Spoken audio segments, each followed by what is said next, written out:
Hey, welcome to this episode of I Don't Know Jack About Parenting, where today I'm going to talk about one of these taboo subjects, something that probably wasn't talked about in your household. We're going to talk about money and preparing for college plans.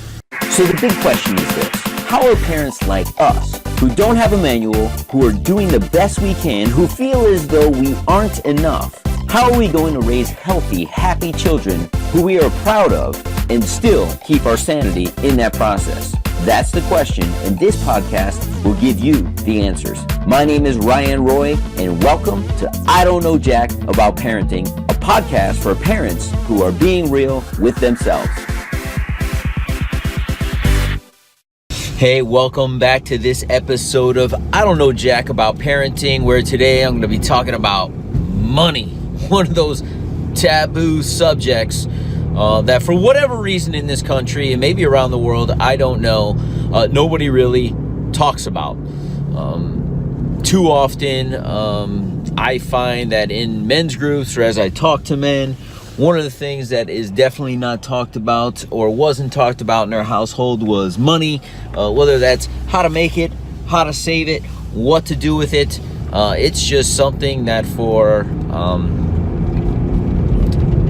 some reason, people are uncomfortable talking about this subject. So I'll give you a little background just so that you know that I'm not just some guy like, because money wasn't talked about in my household growing up, or if money was talked about, it was about the lack thereof, or we can't have this because we don't have enough money, or it just wasn't really talked about. So I decided when I wanted to go away to college, when I earned a scholarship, because there was no other way I was probably going to go, I decided really early on that I was going to focus in an area called finance, because it was the study of money and how to make money work for you. So, to today's topic, my thought was, the other day I was in a dad's group, and a dad had a newborn baby, and he's like, "Dads, what do you think about this idea? I want to save $10. I think it was a week. I'm gonna save $10 a week every week till my kids off to school. By the time I'm done, there'll be like over $10,000." And I was like, there better be a whole lot more than $10,000. It was my immediate thought. And then I just kind of did the simple math, right? So, and this was a few days ago. I didn't do it. I just kind of did it in my head. So I'll share it with you here. 10 times 50 is $500 a year times 20 years, $10,000, right? We got those 2 extra weeks because it's 52 weeks. So he was right. Then I started thinking about a lot of parents here in the United States, because I know this will be listened to worldwide.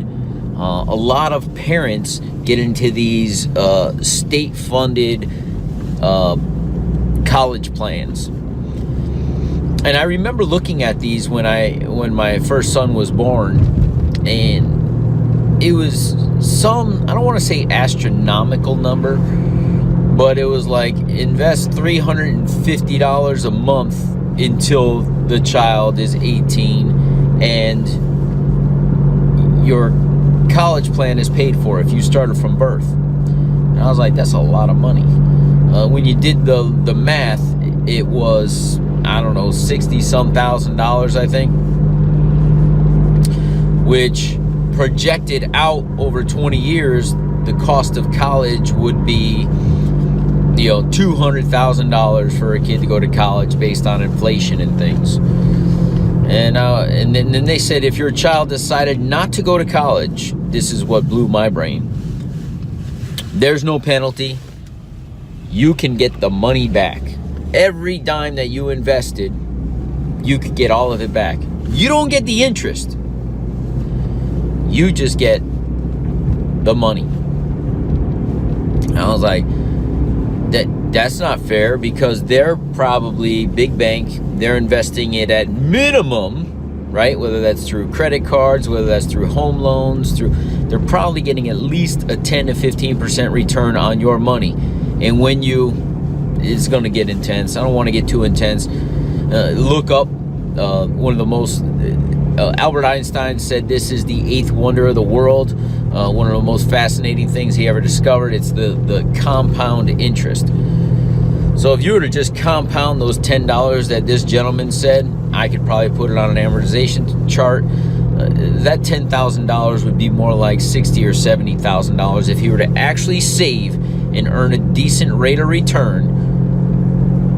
$10 a week from birth to then, he'd probably get about 60 grand. It's way better than the 10,000. If your child decides, if you were to do a prepaid college plan versus your own investing, and guys, ladies, parents, people, this is the most simple thing to do, but the problem is there's no structure. You have to rely on your own discipline, and that's why many people don't do it. When you pay into a college plan and that bill comes every month, and if you don't pay it, there's some type of penalty, and there's pain. People will go out of their way to pay that $350 a month.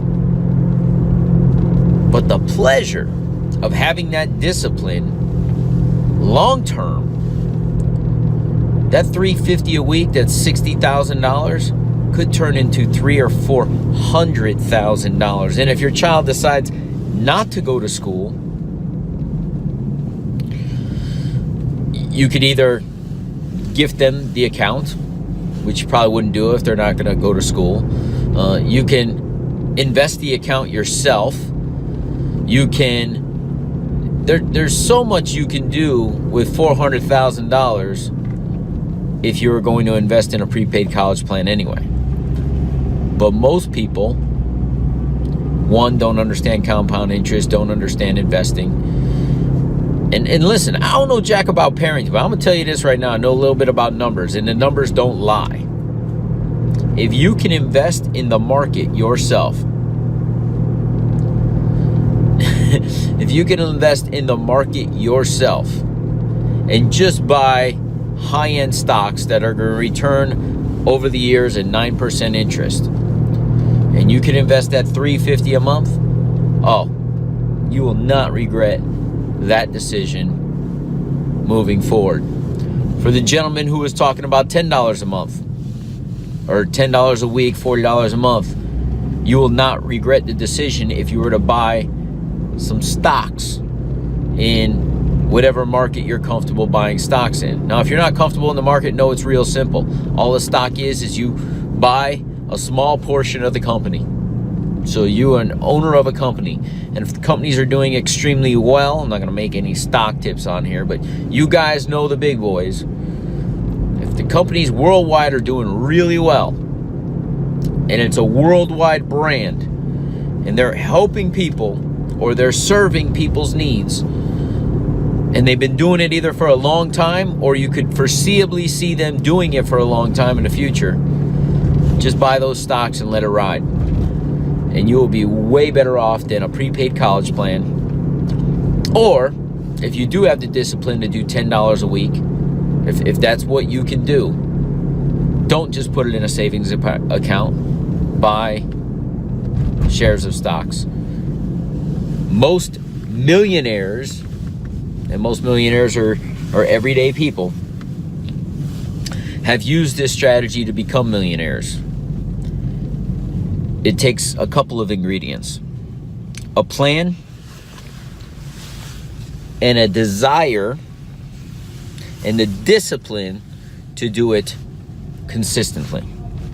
I don't know jack about parenting, but I know a little bit about numbers, and those numbers will serve you. We'll see you in the next episode of I Don't Know Jack About Parenting. Do you want to be the dad you wish you had?